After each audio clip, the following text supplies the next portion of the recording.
just came here to return something. Return? What are you returning? It broke. Do you accept returns? Yes, we stand by all of our products. Yes.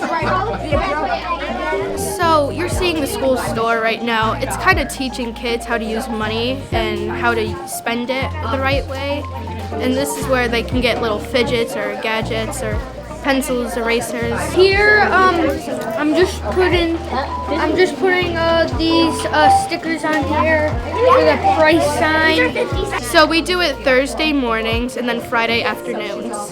I'm one of the teacher's best workers, and she let me do it. We started the store last year to help some of our students learn about money and all the things that you need to do when you're running the store.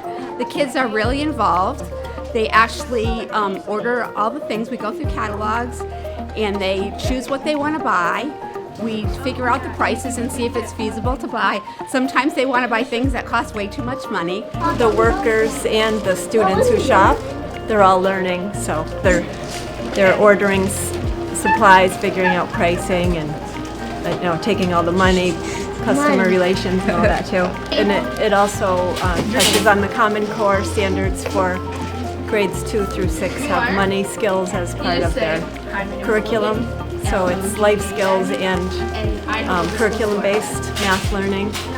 And we did get a grant from the EDU Innovate to start the store off last year. It was kind of the seed money to get the store going, so I just filled out the application and got it approved. And the enthusiasm from all the students, that kids look forward to it.